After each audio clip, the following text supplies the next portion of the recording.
This is the Future X podcast. In each episode, we interview a platform designer, author, or publisher. They'll talk about how to build online communities that are diverse, welcoming, and safe. Now, here's your host, Lee Schneider. Welcome, everyone, to the Future X podcast. I'm Lee Schneider.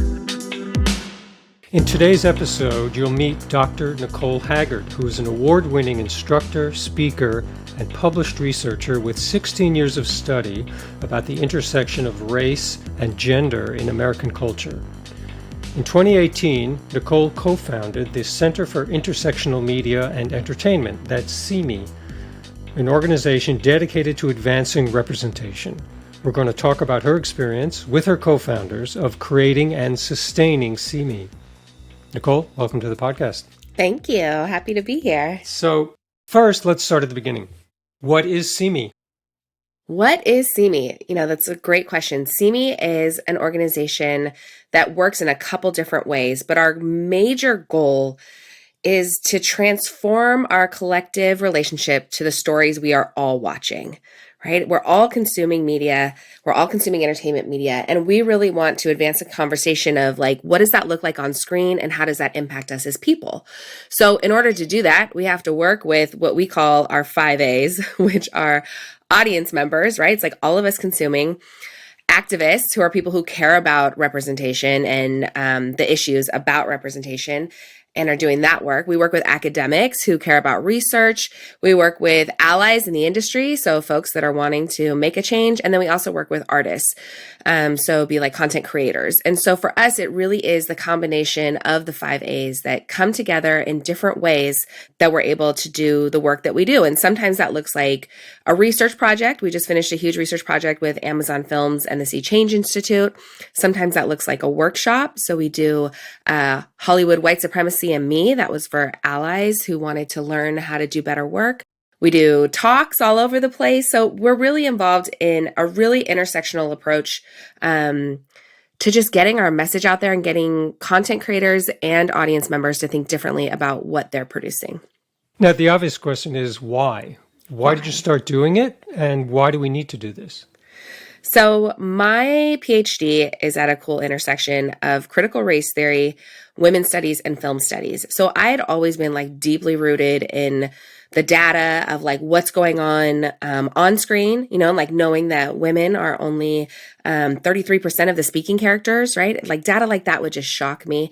But then also learning that women were so underrepresented behind the scenes. So then we also make up 17% of the key roles in production too, behind the scenes. And so there's this really clear connection between the people who are working on these projects and then the content that we're getting. And so when I started working at Mount St. Mary's University, they do the report on the status of women and girls in California. And they asked me to put out the data for what's going on for women in the entertainment industry.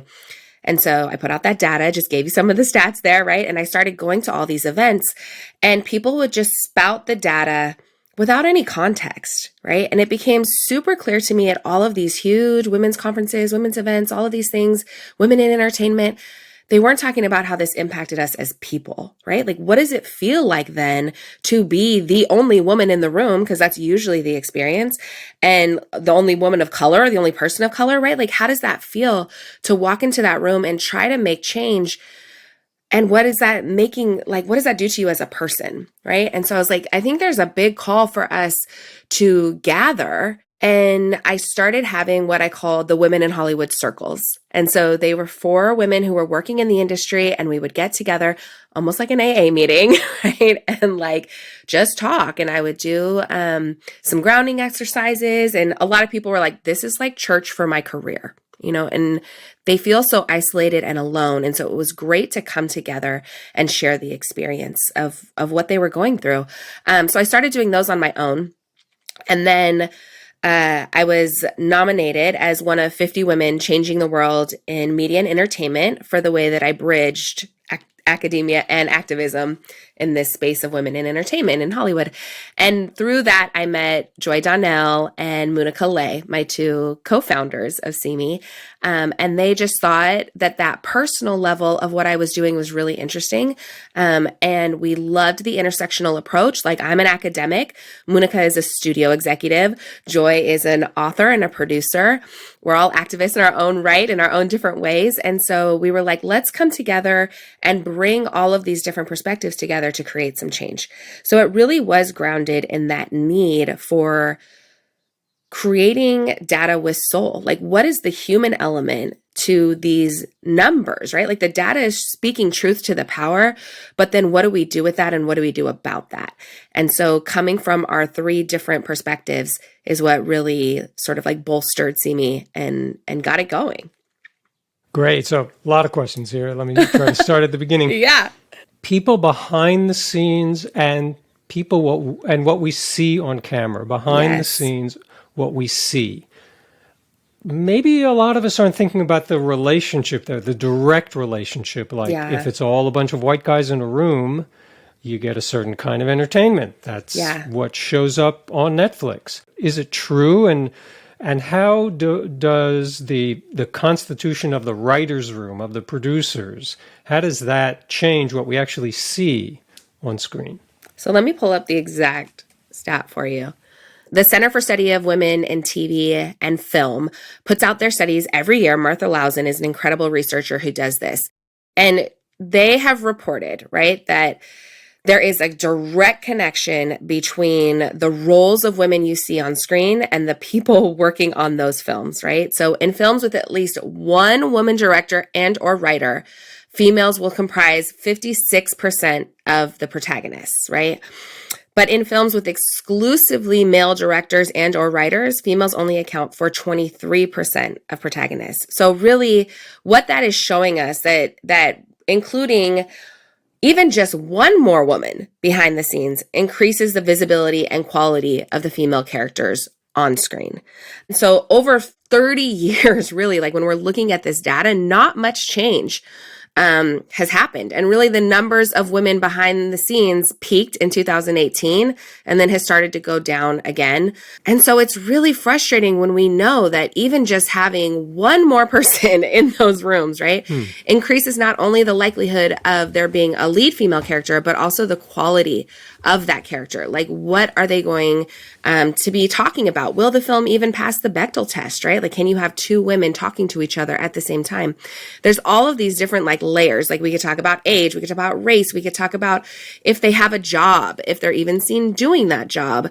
It can go in so many different ways, but really what it comes down to is a lack of female characters on screen, a lack of them actually having speaking roles. And then when they are on screen, they're extremely one-dimensional, and their most valuable contribution is to the other male characters. What are they doing for them? How are they advancing their storylines? And I think that's where the real problem is. It's in the imagination of the people who are creating this content. And so it just, like you were saying, it's like common sense, right? Like, if they're not there, then the imagination is limited. And we do see that as a direct connection.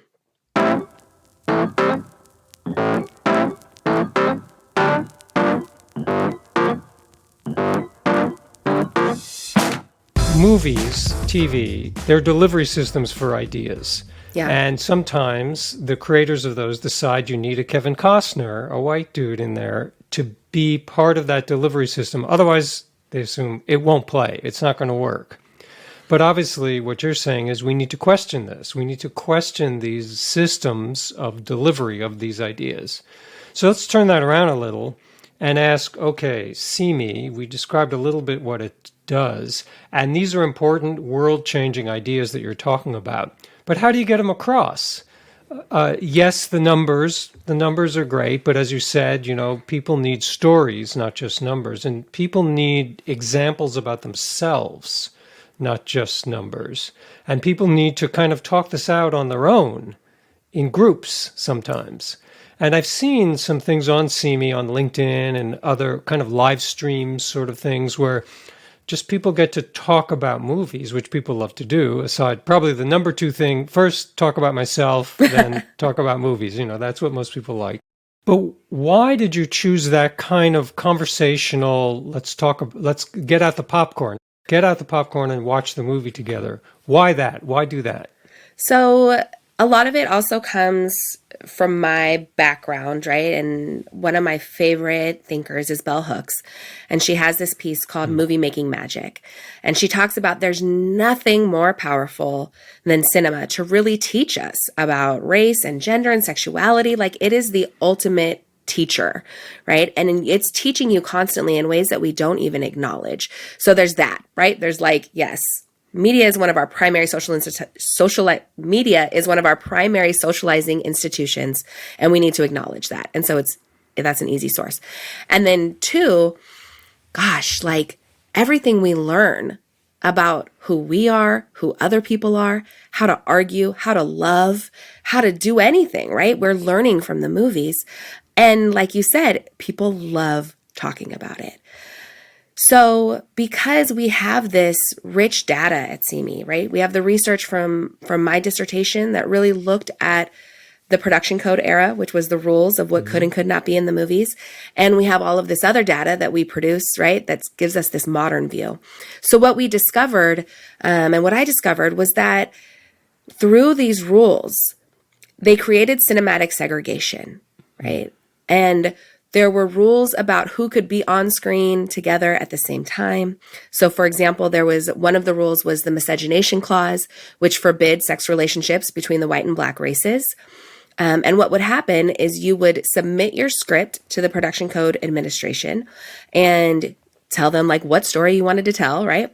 They would write you back and they'd be like, okay, you can do this, you can't do this, take this out, keep this in, right? Or they would straight up say, nope, sorry, this is goes too much against what our rules are, right? And they were really attempting to forestall state censorship at the time, or federal censorship of movies, right? Because at the time, we didn't have freedom of censorship for cinema. It was declared a business, and so it wasn't an art form, and so they were liable to censorship. So they were really attempting to forestall that. So they were playing this game of including content that they felt like people would be okay with seeing, and forbidding content that they feel like would be controversial. But when you say they, who are you talking about? You're talking about cisgendered white folks who are talking to other cisgendered white folks, right? So there was the rule about homosexuality. They called it sexual perversion, but that was forbidden, right? And so there's a whole work called the celluloid closet that really explains the history of that. So at CIME, we kind of do what celluloid closet did for homosexuality for race and gender, right? The intersection of race and gender, to really show how did the production code era, which was this 30-year period in early Hollywood, create this level of common sense of what people want to see on screen and what they don't. And it defined what success looked like, right? And so, for example, there was a group of theater owners, I think they were from South Carolina, and they wrote to the production code and they said, look, we only want to see movies that have white people and what they called Negroes at the time in movies together if the Negroes are in servile positions or perso. All of this stuff you're doing with black and white people dancing on camera together, people having relationships, friendships, work relationships, we don't want that. And we're not going to show your movies.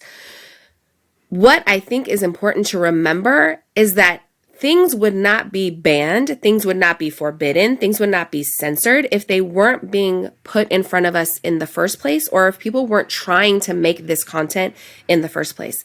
So it really is this period of silencing that happened. And so at CIME, we like to acknowledge something that George Lipset says, which is the stories we tell are the stories that sell. Right? But if we don't acknowledge that we censored what we could tell in the first place, then we keep telling the same stories of what we decided could be told, right? So if the stories we sell are the stories we tell, then that means the stories we tell are the stories that sold.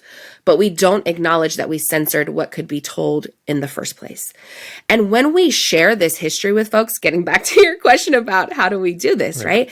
So there is this element of like, I'm so excited to talk about what I'm watching. It's everybody's favorite thing to talk about. And then we share a little bit of this history. And for so many people, it's like, oh my God, I'm not crazy. I've never seen myself on screen, and I thought that was because I'm not worthy. But it's really because there's this long history of Hollywood censoring what could be on screen. And what's fascinating is the folks working in Hollywood now don't even know about this history either, right? And they are just going off assumptions of what could sell. It's all about comps. If it sold before, it'll sell now. Give me a comparison, right? You want to make your movie? Tell me that it's like Forrest Gump meets Harry meets Sally, right? Like, what is the comp that you're giving me? And so if there are no comps, there's this way that like it won't get made and it won't push through, even though it is the stories that people so desperately want and need. So I think that sharing the history, giving a little bit of historical data to, or a little bit of historical context to the data. And then also, like I started in the beginning, right? What is the human element to the data? It's that full circle that really helps people get it and transforms the way they watch. I had this experience in my classrooms where people are like, I can never watch movies the same way again. You've ruined me forever. This sucks and it's amazing, right? And so we really wanted to have that impact on everybody so that they would consume differently. It's a lot about, or in part about, breaking these feedback loops. Yeah. How do you make this a popular concept? How do we get audience members not only thinking about this, but also asking for change so they're breaking the feedback loop? How do you reach people? So how we do it is by taking what people are watching now, right? So we have those conversations with folks, like, what are you binge watching? You know, and a lot of times that ends up being something on Netflix, right? That they're binge watching. And depending on what the content is, right, we'll ask them, oh, are there any female characters in that, right? Or starting from the question of, what's your favorite movie, right? Do you see yourself in that movie? It's really just connecting the dots for people of, does what they're seeing on screen reflect the real world they live in or the real world that they want to see? And we have been so conditioned. That's why movies are so great, right? Like they take you into this fantasy place and you're just like, whew, they wash over you and you're in the world of the movie. And sometimes your critical brain stops working. But once you just like point one thing out to them, depending on what it is they're watching, right? And they're like, oh, wow. And then they can never watch the same way again. Once you tell somebody, hey, did that thing you love pass the Bechdel test? Well, now they're always going to notice if something passes the Bechdel test, right? And think about the implications of that. So to us, it's like the power of the data with soul, right? It's like, oh, just poke a hole in something. And then let's keep talking about it. So now you've noticed that there's no female characters. Well, now are you noticing like what those female characters you're seeing are doing, right? And sometimes there's like additional layers of intersectionality to this. Like there's this big movement right now for white women to be like heroes, right? And to be these like badass women on screen who are like solving problems and doing all these things. And we don't want to be vulnerable and at home and in our feelings. We don't want to be saved, right? It's this feeling of like, we don't need a man to save us. And then you get Black women coming along and they're like, yo, it would be so nice if someone could save me, right? Like I am constantly out here. The characters that I am are like these really strong women doing things. And I just want to be like emotional and vulnerable and saved. And so it's also like, where are these layers of intersectionality that show up in the representation, that show up in the data, that can really allow people to talk about the patterns of representation that they're seeing on screen? And so we give you a little hint of what those patterns are, and then people apply that to their personal lives and really have a deeper conversation with us. And your audience, curating your audience. Obviously, when you say to someone, do you see yourself on screen? Or or does this pass the Bechdel test? You've chosen, or people have volunteered perhaps, to be that audience to talk to. And I'm asking this question because I'm thinking of people who might want to start their own organizations or who are building their own gatherings and communities, sometimes online. And curation, finding the people, is not only key, but can be really hard. It can be difficult because you have to reach outside your own associates. You have to reach outside your own bubble because you want diversity. It makes it better. So how are you doing that? What do you do about that? So for us, we have a really easy topic, right? I mean, it's people love watching talking about the movies, right? And so that's a way that we are able to draw people in just simply based upon whatever piece of content that we're talking about. But I think that's relevant to any group that's attempting to form a community. First, it's like, what is the thing you're actually trying to impact? And then where is the popular culture connection to that is a great way in both social media and LinkedIn and, all of these different platforms to get a broader audience paying attention. And I think because I did film studies, I just got that so naturally, but other people are coming at it a different way and they end up at film studies, right? So other people are like, what I really care about is this. Maybe it's police brutality, right? And I'm trying to create a community around police brutality. Well, the way that we portray policing in cinema is a huge issue, right? Color of Change is doing studies on this. Norman Lear Center is doing study on this.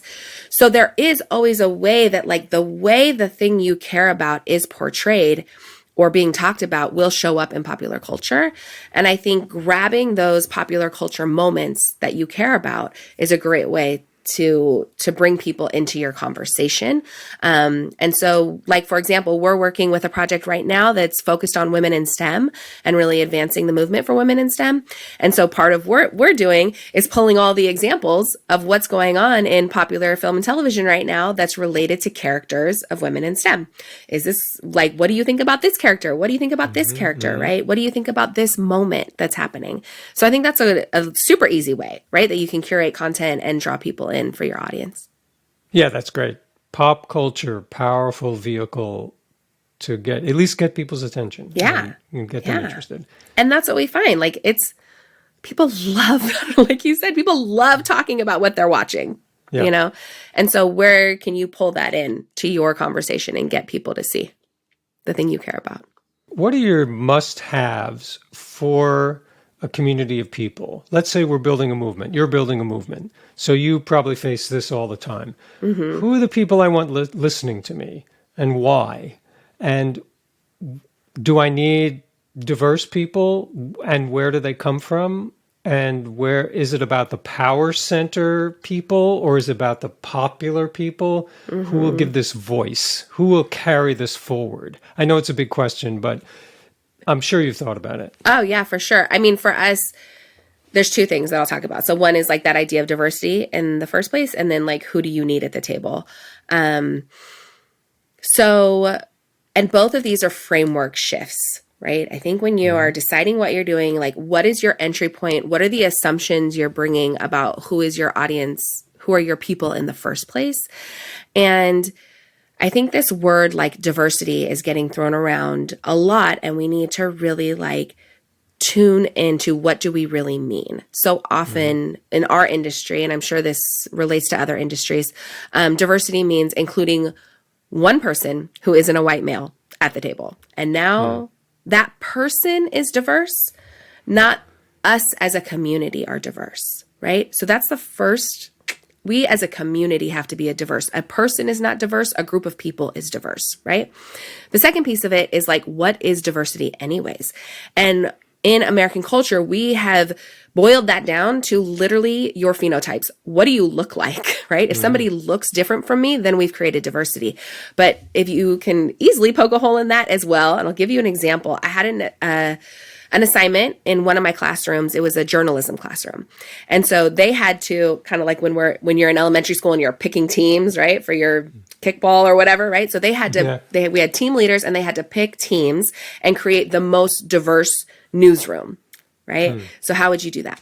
So we had 2 team leaders and they were picking teams. And so one team was me, an older white lady, a first generation young girl from El Salvador, and then a girl who was, she was Korean and Mexican mixed, right? And they were like, oh my God, y'all are the most diverse group for sure, right? Well, turns out we all grew up in the San Fernando Valley and 2 of us went to the exact same high school. So when it comes to diversity, we weren't that diverse, right? We all thought the same. We talked the same. We grew up with really, like, we had the same teachers teaching us. But if you're looking at us, just about what you're looking at, we looked the most diverse. And so we challenge people to think of diversity on multiple levels, right? Not only is it the obvious ones we think about a lot, which would be like race and gender and sexuality, but what about age? What about religion? What about income status? What about education? What about who you grew up around, right? Like, I grew up in really having a lot of interracial friendships, interracial relationships. And because of that, I was so aware of my whiteness and how my whiteness changed in different contexts, depending on who I was around and where I was going. I think that's like a gift that a lot of white folks don't even see their whiteness as a thing, right? But because I grew up that way, then I see my whiteness in that way. So having me and another white person is actually interesting. That doesn't mean we're not diverse, right? So really, questioning what does diversity look like based on different life experiences and how you formed as a person for whatever the issue is that you're trying to address, right? And really reframing your idea of what diversity is. That's a really great point, and one that I am thinking about and need to think more about. Thanks. And okay, so the other piece of it is like, who do you talk to? Is that what you're asking? Like, who do you need at the table? Who do you need at the table is a good way to put it. So I think the way that CIME formed is actually a great example of this, right? Because what we saw was industry folks are talking to industry folks, right? They're like, what is the problem in the industry? How do we solve this industry? Then I was an academic and I'm like, have all of these friends who are like writing amazing work and, like digging into aspects of representation that they really care about and mapping the historical trajectory of this representation, but they're not talking to industry people, right? Then you have like my social justice friends who are like, we need to change representation. This is why, right? Like, it's so interesting. People are from different industries talking about the same thing, but they're in their silos, right? So for me, what we call it is the 5 A's, right? So it's like you need the academics, you need the activists, you need the artists, you need the people in the industry who want to be allies, and you also need the audience members, the people who are consuming the information. So for you, who are your 5 A's? Who are your 3 A's, right? Like, who are the other people who are situated in a similar place as you, who are doing the work from a different perspective, because they are going to bring their solutions to the table. I find so often that I'm over here like, I don't care if there's 15 more Latinas on screen. If they're still all drug dealers and maids, that is not advancing representation, right? And then Munica will be like, okay, so I'm in a green light room making these decisions and we are having conversations about Latinas and that we need more Latinas, but we don't know how to do, right? Like, and I'm in the room where they're making the decision to not make that. And this is what this looks like in reality, Nicole. You don't understand what this looks like in reality, right? And then Joy's like, I'm over here writing this story, right? About this Latina character. And this is what, so like, and then we have like our friends in like Color of Change, for example, who's like trying to create these movements of change. Like, if we aren't all talking to each other, our solution is going to fall flat. And so I think that's really the unique thing about CIME is that we bring these voices together very intentionally. If it is not intersectional, it is not something that's going to be a progressive solution that's actually going to create long-term change. And let's say someone wants something that is a change-making organization. What are your suggestions for keep sustaining something like that, keeping it diverse? What are you doing to sustain CIME and keep it fresh for yourself so you all want to keep doing it? we have made a big change recently towards this Now Watching program. We were focused a lot on working with people in the industry, right? It was like, if we impact the people in the industry, then we will impact change. And honestly, we were starting to get a little like, right? It's like, feels like such an uphill battle. And a lot of people are doing that work now. When we started, there weren't that many people doing that work. And now that work, and we've seen change in the industry, not as much as we want, but of course, here we go, change is happening. So we had to reconvene with each other and be like, what is the thing we actually care about? And for us, it came to, we care about stories. We care about the images on screen because we know those impact society. That's the thing we care about. So who do we really want to be talking to? The bigger picture there is the audience members, right? And so now we're having conversation, like we're doing a big presentation at a pharmaceutical company, right? It's like, here's people who they've already done their DEI 101, but we know a great way to like learn about DEI stuff is through what you're watching, right? So bring us in and let's have this fun conversation. So I think the sustainability piece is check in with the different aspects of what you care about and where they come from and what they're grounded in.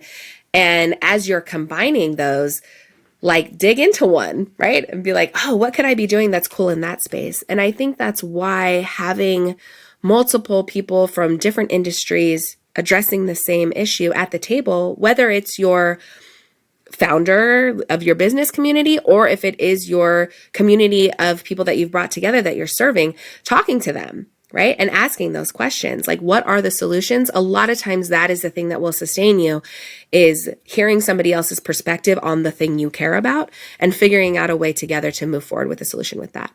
So, as we know, like progress is not linear. It's always an up and down thing, and it changes, and you have to change with the times and reassess, right? Like what you're doing and to keep yourself going. So for us, that's been really helpful, that it's not just this one solution, but we play in a lot of different lanes and work with a lot of different groups who are all addressing the same thing that we care about.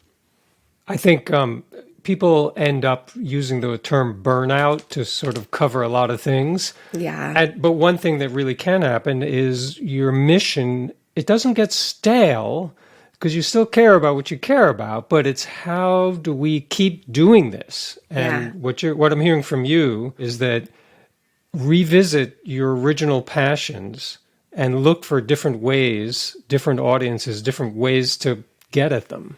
Yeah. I think a lot of time too, that feeling of burnout comes from a backlash, especially those of us who are doing like social justice work about, and I think about like the women's movement right now. Like if you're doing anything related to the women's movement, it could feel crushing, the stuff that's happening. But if you actually look at the history of social justice, a backlash does not happen unless change has happened, right? There will not be a backlash unless you're making progress. So it's this 2 steps forward, 1 step back thing. Well, if you study like the way that the backlash happens, they're onto you. They know the thing to make you feel burnt out, right? So to your point, go back and be like, cool, now I know I'm making change. That's like exciting. Now, how do I do it in a new and different way? Right? To keep it going. And to us, that's the thing that brings us hope, is knowing that really a backlash is like, oh, you're onto something, right? Things are happening.